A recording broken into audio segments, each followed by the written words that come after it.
एक शिक्षक श्रवण बाधित बच्चे को निर्देश लिखित रूप में भी देता है। यह किस सिद्धांत का उदाहरण है?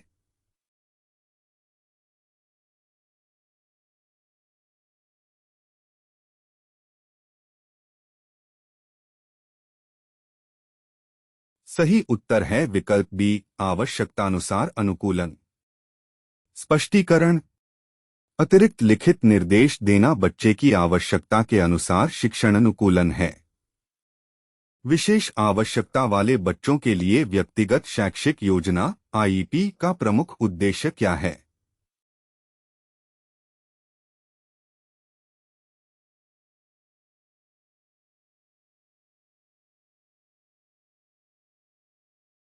सही उत्तर है विकल्प बी, बच्चे की विशिष्ट आवश्यकताओं के अनुसार लक्ष्य और शिक्षण योजना बनाना।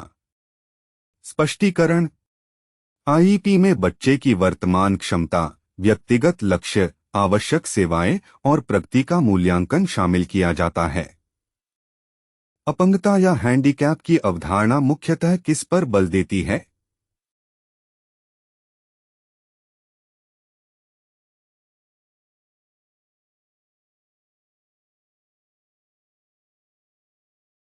सही उत्तर है विकल्प बी, व्यक्ति की सामाजिक भूमिका और सहभागिता में उत्पन्न बाधा पर। स्पष्टीकरण। हैंडीकैप का संबंध उस सामाजिक या पर्यावरणीय नुकसान से है जो व्यक्ति की किसी क्षति या अक्षमता के कारण उसकी भूमिका और सहभागिता को प्रभावित करता है। विशेष आवश्यकता वाले बच्चों के संदर्भ में क्षति इम्पेयरमेंट का सबसे उपयुक्त अर्थ क्या है?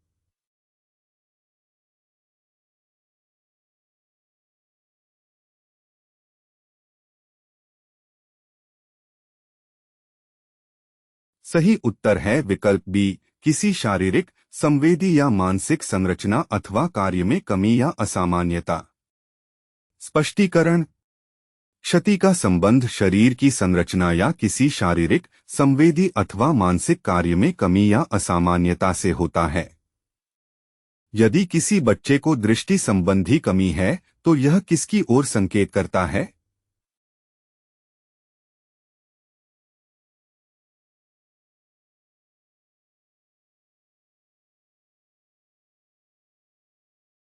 सही उत्तर है विकल्प बी, क्षति। स्पष्टीकरण। दृष्टि संबंधी शारीरिक या संवेदी कमी क्षति का उदाहरण है। अक्षमता डिसेबिलिटी का संबंध मुख्यतः किससे है?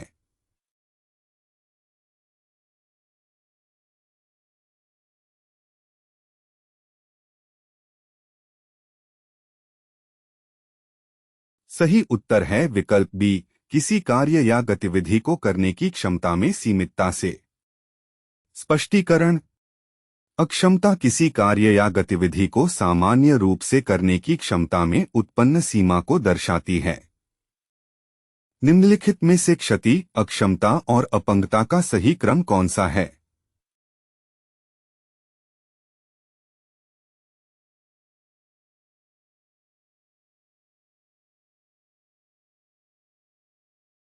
सही उत्तर है विकल्प बी, शारीरिक संरचनात्मक कमी कार्य करने की सीमा सामाजिक सहभागिता में बाधा।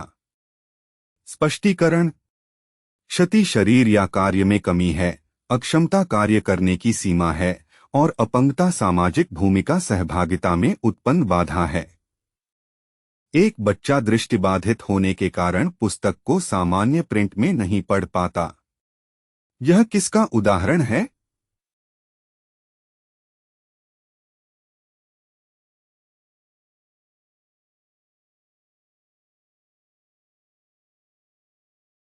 सही उत्तर है विकल्प बी, अक्षमता। स्पष्टीकरण। सामान्य प्रिंट पढ़ने में असमर्थता किसी गतिविधि को करने की कार्यात्मक सीमा है, इसलिए यह अक्षमता का उदाहरण है। यदि दृष्टिबाधित बच्चे को विद्यालय में ब्रेल सामग्री उपलब्ध न होने के कारण कक्षा में सहभागिता का अवसर नहीं मिलता, तो यह मुख्यतः किससे संबंधित है?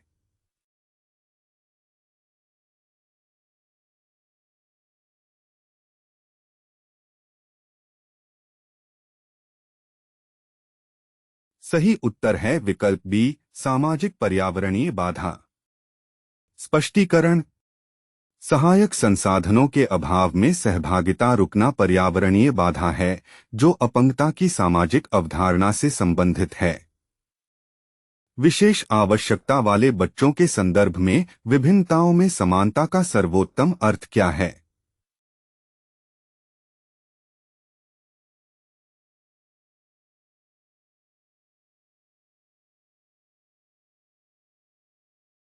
सही उत्तर है विकल्प बी, बच्चों की भिन्न आवश्यकताओं को स्वीकार करते हुए समान सम्मान, अधिकार और अवसर देना। स्पष्टीकरण। समानता का अर्थ सभी को एक जैसा देना नहीं, बल्कि आवश्यकतानुसार सहायता देकर समान अवसर और सम्मान सुनिश्चित करना है। समावेशी शिक्षा में समानता का सबसे उपयुक्त सिद्धांत कौन सा है?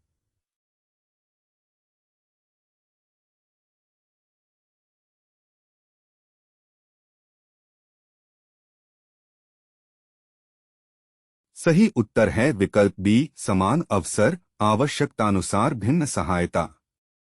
स्पष्टीकरण। समावेशी शिक्षा बच्चों की व्यक्तिगत आवश्यकताओं के अनुसार सहायता देकर समान सहभागिता सुनिश्चित करती है। विशेष आवश्यकता वाले बच्चे के साथ कार्य करते समय शिक्षक का पहला कदम क्या होना चाहिए?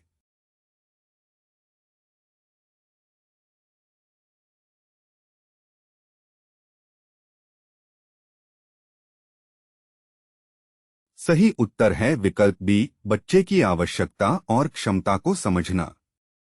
स्पष्टीकरण। प्रभावी सहायता के लिए बच्चे की वास्तविक आवश्यकता, क्षमता, कठिनाई और सीखने की शैली को समझना आवश्यक है।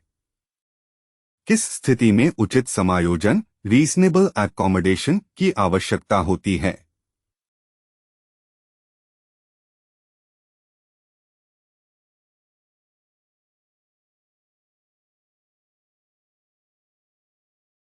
सही उत्तर है विकल्प बी, जब बाधाओं को कम करके बच्चे को समान सहभागिता का अवसर देना हो। स्पष्टीकरण। उचित समायोजन का उद्देश्य बाधाओं को कम करना है, न कि बच्चे को अनुचित लाभ देना। निम्न में से कौन सा दृष्टिबाधित बच्चे के लिए उपयुक्त शैक्षिक समायोजन है?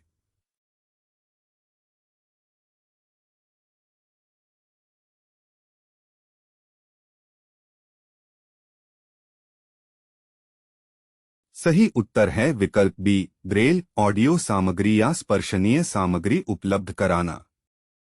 स्पष्टीकरण। ब्रेल ऑडियो और स्पर्शनीय सामग्री दृष्टिबाधित बच्चों की सीखने की आवश्यकताओं के अनुरूप सहायक साधन हैं। श्रवण बाधित बच्चे के साथ प्रभावी संचार के लिए शिक्षक को क्या करना चाहिए?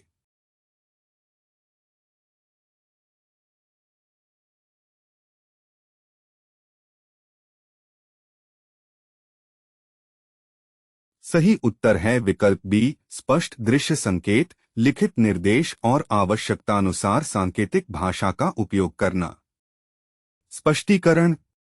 श्रवण बाधित बच्चे के लिए दृश्य संकेत, लिखित निर्देश और सांकेतिक भाषा संचार को प्रभावी बनाते हैं। बौद्धिक अक्षमता वाले बच्चे के शिक्षण में कौन सी रणनीति अधिक प्रभावी होगी?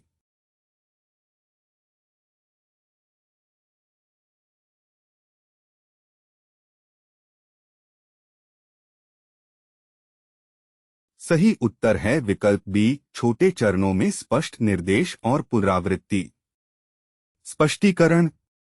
छोटे चरणों में शिक्षण, स्पष्ट निर्देश, अभ्यास और पुनरावृत्ति ऐसे बच्चों के लिए प्रभावी होते हैं। विशिष्ट अधिगम अक्षमता वाले बच्चे के बारे में कौन सा कथन सही है?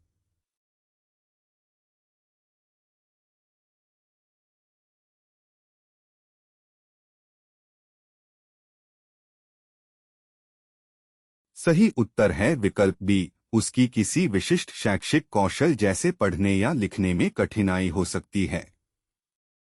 स्पष्टीकरण। विशिष्ट अधिगम अक्षमता किसी विशेष कौशल क्षेत्र को प्रभावित कर सकती है, जबकि सामान्य बुद्धि सामान्य या औसत हो सकती है। डिस्लेक्सिया मुख्यतः किस प्रकार की कठिनाई से संबंधित है?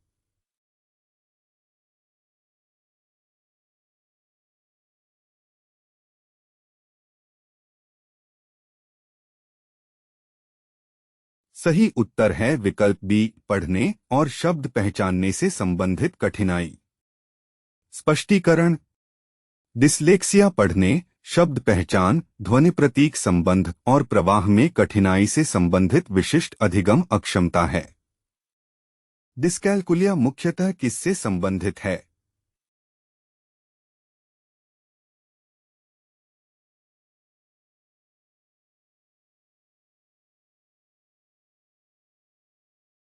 सही उत्तर है विकल्प बी, गणितीय अवधारणाओं और गणना में कठिनाई। स्पष्टीकरण। डिस्कैल्कुलिया में संख्याओं, गणना और गणितीय अवधारणाओं को समझने में विशेष कठिनाई हो सकती है। डिस्ग्राफिया मुख्यतः किस क्षेत्र को प्रभावित करता है?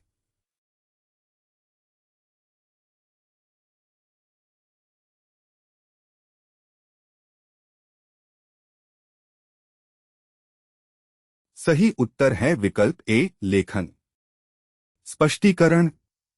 डिस्ग्राफिया लेखन, अक्षर निर्माण, लिखित अभिव्यक्ति और लिखने की प्रक्रिया में कठिनाई से संबंधित है।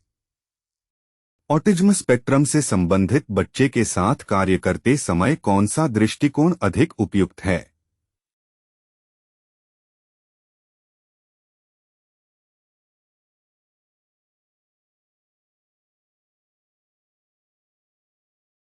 सही उत्तर है विकल्प बी, संरचित वातावरण, स्पष्ट दिनचर्या और दृश्य संकेतों का उपयोग करना। स्पष्टीकरण। संरचना, पूर्वानुमेय दिनचर्या और दृश्य संकेत ऑटिज्म से संबंधित बच्चों के लिए सीखने और सहभागिता में सहायक हो सकते हैं। विशेष आवश्यकता वाले बच्चे के व्यवहार को समझने के लिए शिक्षक को किस दृष्टिकोण को प्राथमिकता देनी चाहिए?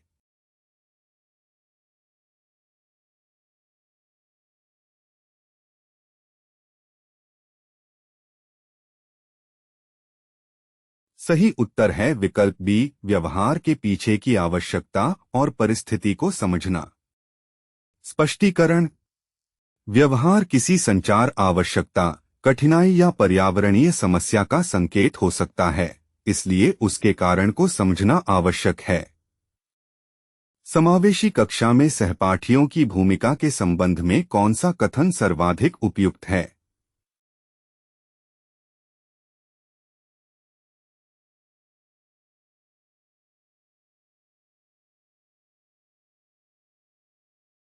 सही उत्तर है विकल्प बी, सहयोगी सहपाठी सामाजिक सहभागिता और सीखने में सहायता कर सकते हैं। स्पष्टीकरण। सहपाठी सहयोग, सहकारी अधिगम और सामाजिक सहभागिता विशेष आवश्यकता वाले बच्चों के समावेशन में महत्वपूर्ण भूमिका निभाते हैं। विशेष आवश्यकता वाले बच्चों के साथ कार्य करते समय लेबलिंग क्यों हानिकारक हो सकती है?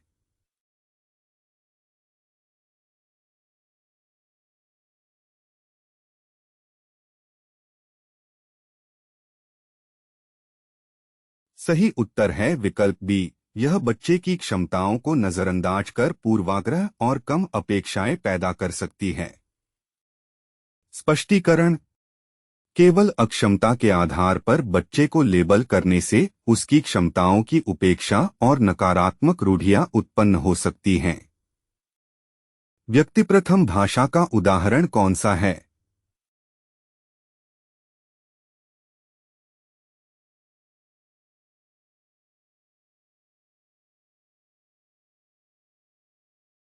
सही उत्तर है विकल्प सी, दृष्टिबाधित बच्चा, दृष्टिबाधिता वाला बच्चा।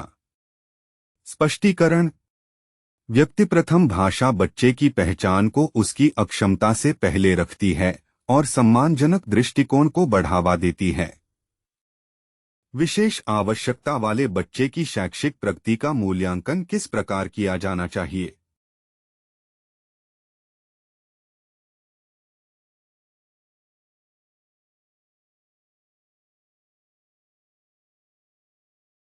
सही उत्तर है विकल्प बी, बच्चे की व्यक्तिगत प्रगति और निर्धारित लक्ष्यों के आधार पर।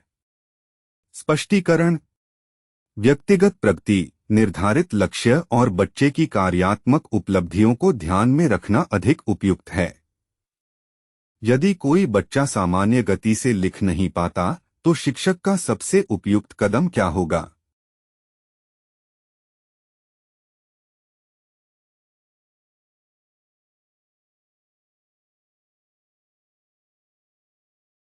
सही उत्तर है विकल्प बी, अतिरिक्त समय या वैकल्पिक अभिव्यक्ति का अवसर देना। स्पष्टीकरण। अतिरिक्त समय या वैकल्पिक माध्यम उचित समायोजन हो सकता है यदि बच्चे की आवश्यकता इसकी मांग करती हो। विशेष आवश्यकता वाले बच्चों के लिए सहायक तकनीक का मुख्य उद्देश्य क्या है?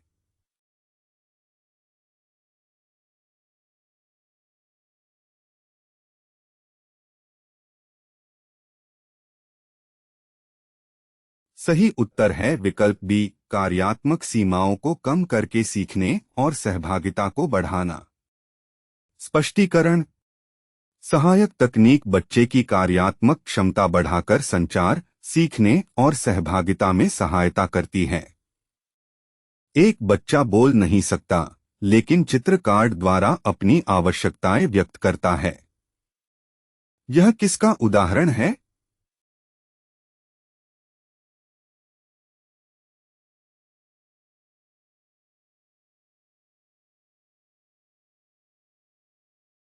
सही उत्तर है विकल्प ए, वैकल्पिक एवं संवर्धित संचार।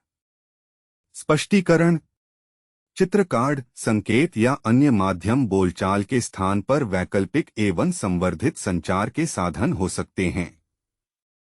विशेष आवश्यकता वाले बच्चों के संदर्भ में सामान्यीकरण का उद्देश्य क्या है?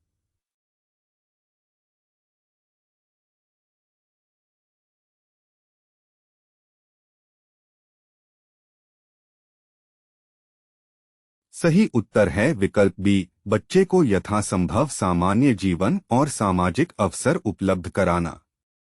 स्पष्टीकरण। सामान्यीकरण का उद्देश्य व्यक्ति को सामान्य जीवन, अवसरों और सामाजिक वातावरण में अधिकतम सहभागिता प्रदान करना है। विशेष आवश्यकता वाले बच्चों के लिए सबसे उपयुक्त कक्षा वातावरण कैसा होना चाहिए?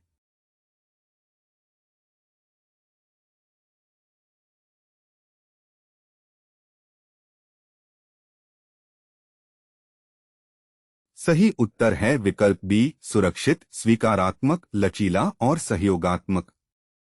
स्पष्टीकरण। स्वीकारात्मक और लचीला वातावरण बच्चे की सुरक्षा, आत्मविश्वास और सहभागिता को बढ़ावा देता है। यदि किसी बच्चे को सीखने में कठिनाई हो रही हो तो शिक्षक को सबसे पहले क्या नहीं करना चाहिए?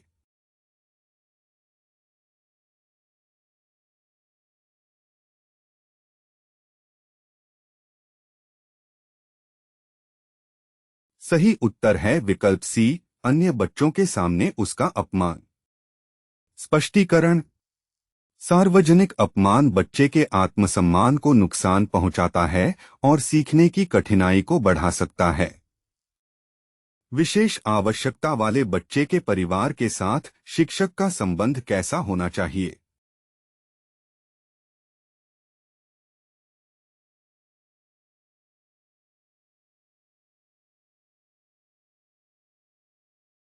सही उत्तर है विकल्प बी, सहयोगात्मक और नियमित संवाद पर आधारित।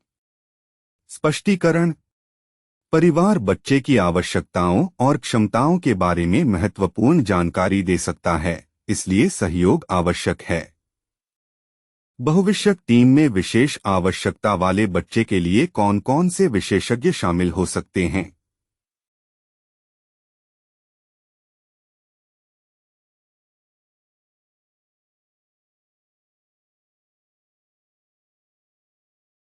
सही उत्तर है विकल्प बी, शिक्षक, विशेष शिक्षक, चिकित्सक, मनोवैज्ञानिक और अन्य संबंधित विशेषज्ञ।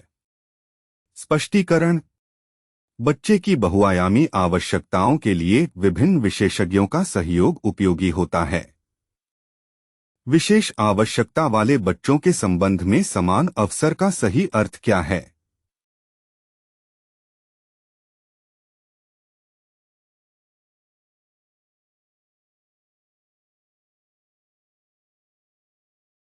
सही उत्तर है विकल्प बी, बाधाओं को ध्यान में रखते हुए आवश्यक सहायता देकर समान सहभागिता सुनिश्चित करना। स्पष्टीकरण। समान अवसर का अर्थ आवश्यकतानुसार सहायता और अनुकूलन देकर सभी को सहभागिता का वास्तविक अवसर देना है। यदि एक बच्चा व्हीलचेयर का उपयोग करता है तो समावेशी विद्यालय का सबसे आवश्यक पर्यावरणीय उपाय क्या होगा?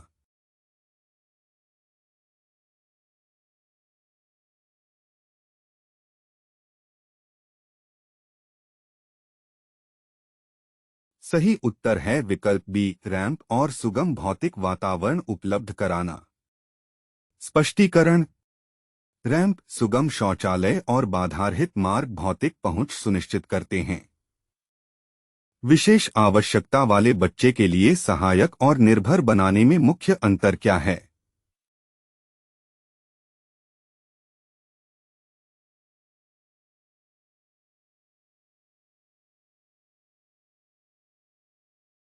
सही उत्तर है विकल्प बी, आवश्यक सहायता देकर धीरे धीरे स्वायत्तता विकसित करना। स्पष्टीकरण। सहायता का उद्देश्य बच्चे को स्थायी रूप से निर्भर बनाना नहीं, बल्कि उसकी स्वतंत्रता और स्वायत्तता बढ़ाना होना चाहिए। समावेशी शिक्षा में सहकारी अधिगम विशेष आवश्यकता वाले बच्चों के लिए क्यों उपयोगी है?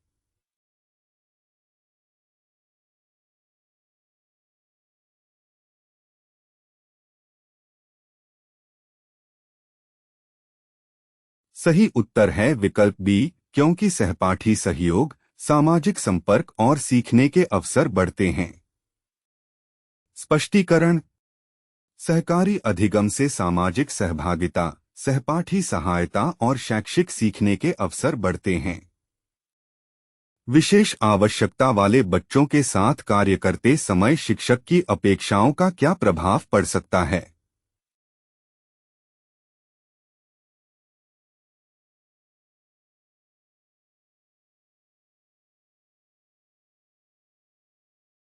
सही उत्तर है विकल्प बी, उच्च लेकिन यथार्थवादी अपेक्षाएं सीखने और आत्मविश्वास को बढ़ा सकती हैं। स्पष्टीकरण।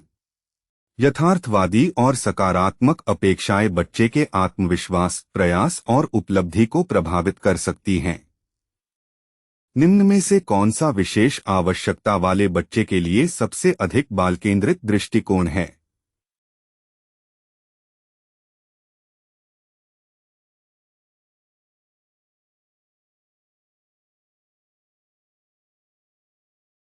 सही उत्तर है विकल्प बी, बच्चे की क्षमता, रुचि और आवश्यकता के आधार पर शिक्षण करना।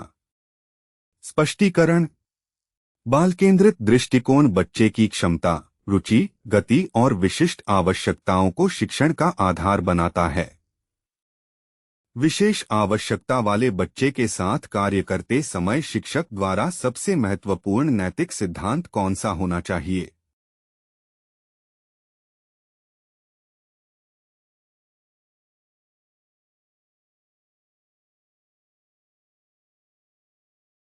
सही उत्तर है विकल्प बी, सम्मान, गरिमा, समान अधिकार और अवसर सुनिश्चित करना। स्पष्टीकरण। विशेष आवश्यकता वाले बच्चे को भी समान गरिमा, सम्मान, अधिकार और अवसर प्राप्त होने चाहिए। सहायता दया नहीं बल्कि अधिकार और समावेशन के दृष्टिकोण से होनी चाहिए।